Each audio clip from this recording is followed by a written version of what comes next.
जानते हैं और मैं भी जानता हूं कि हमारे यहाँ जो दिवाली पर व्यंजन बनते थे वो लुप्त हो गए।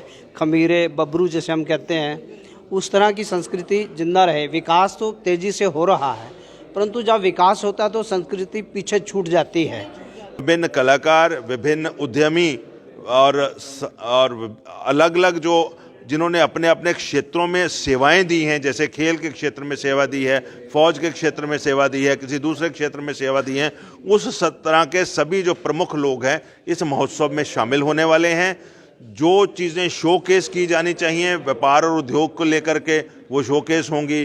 जिन कला संस्कृतियों का प्रदर्शन होना चाहिए और जिसका अवलोकन होना चाहिए, उसके लिए उस तरह की स्टेज मुहैया करवाई जाएगी। और जिन्होंने हीरोइक डीड्स की हैं उनको सम्मानित किया जाना चाहिए, उसके लिए भी प्लेटफॉर्म्स।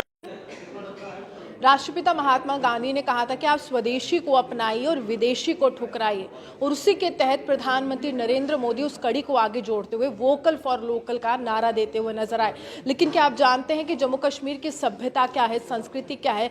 क्योंकि युवा पीढ़ी के लिए ये बताना बहुत ज़्यादा महत्वपूर्ण है, और उसी के लिए एक महोत्सव का आयोजन जो है वो लीड के द्वारा किया जा रहा है। और साल 2023 का सबसे बड़ा महोत्सव जम्मू कश्मीर की संस्कृति के लिहाज से। सर मेरे साथ है, सर क्या खास क्या रहने वाला है?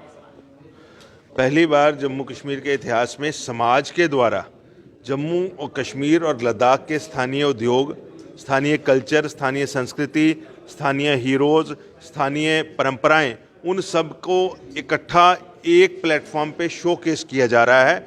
और उस शोकेसिंग के लिए समाज ने ही इनिशिएटिव लिया है। समाज के द्वारा स्थापित की गई एक नॉन प्रॉफिट ऑर्गेनाइजेशन जो सेक्शन 8 कंपनी के रूप में कार्य कर रही है, जो पहले से समाज में विभिन्न पहलुओं पे काम कर रही है जिससे कि स्वावलंबन बढ़ सके, उसके द्वारा ये इनिशिएटिव लिया गया है। और योजना ये है कि इस महोत्सव को एनुअल इवेंट बनाया जा सके। 9 और 10 दिसंबर को 2 दिन इस इवेंट के लिए रखे गए हैं। 9 दिसंबर को सुबह 10 बजे शुरू होके 10 दिसंबर शाम तक ये चलने वाला है। जम्मू कश्मीर लद्दाख के विभिन्न खित्तों से विभिन्न कलाकार, विभिन्न उद्यमी और अलग अलग जो जिन्होंने अपने अपने क्षेत्रों में सेवाएं दी हैं, जैसे खेल के क्षेत्र में सेवा दी है, फौज के क्षेत्र में सेवा दी है, किसी दूसरे क्षेत्र में सेवा दी है, उस तरह के सभी जो प्रमुख लोग हैं इस महोत्सव में शामिल होने वाले हैं।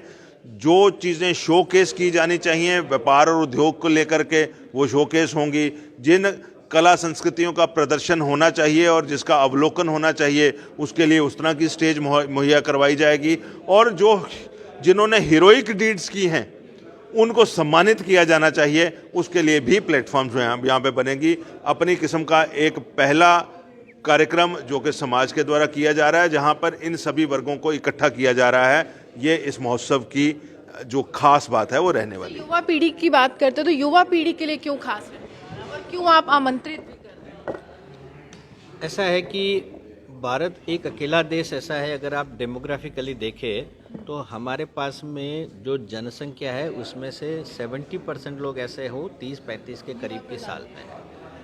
तो ये बाकायदा जब हम इतना बड़ा आयोजन कर रहे हैं तो इनको मिस करने का कोई चांस नहीं होना चाहिए।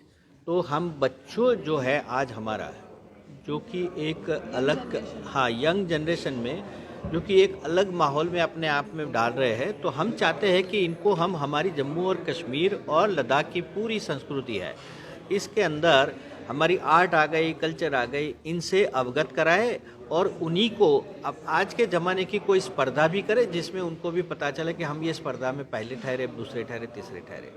कॉलेज के जो विद्यार्थी हैं उनके पास में हम स्टार्टअप के बारे में, इनोवेशन के बारे में, एंटरप्रेन्योरशिप के बारे में, जिस जगह पे ये पूरा आयोजन हो रहा है वहीं पे एक बड़ा हॉल भी है, तो हम उस हॉल के अंदर कॉलेज के स्टूडेंट को भी इसी तरह से हम वहाँ पे इकट्ठा करेंगे, उनके साथ संवाद करेंगे ताकि उनको भी ये पूरे जो चीज़ है हम कर रहे हैं वो, चाहे वो इनोवेशन के बारे में हमारे साथ में आ जाए, स्टार्टअप के बारे में, लेकिन उसी के साथ साथ में वो महोत्सव के भी भाग बने और महोत्सव में किस गतिविधियाँ हो रही है उससे भी वो अवगत कराए।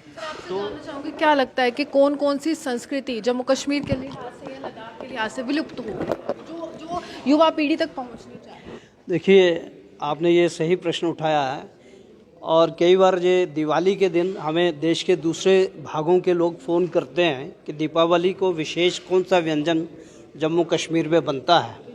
तो आप भी मानते हैं और मैं भी जानता हूं कि हमारे यहाँ जो दिवाली पर व्यंजन बनते थे वो लुप्त हो गए, खमीरे, बबरू जैसे हम कहते हैं, उस तरह की संस्कृति जिंदा रहे। विकास तो तेज़ी से हो रहा है, परंतु जब विकास होता है तो संस्कृति पीछे छूट जाती है, जड़ें छूट जाती हैं। ये एक जो महोत्सव है, यही एक प्रयास है कि हम विकास और तेज़ी से करें, परंतु अपनी संस्कृति को जिंदा रखें, अपना साथ साथ चलाएं। अपने जो नौजवान इस महोत्सव में भाग लेंगे उनको अपनी संस्कृति के साथ अवगत कराएंगे, ताकि वो अपनी आने वाली जनरेशन को भी इस संस्कृति को साथ लेके चलें और विकास की नई बुलंदियां जो हैं वो छुएं।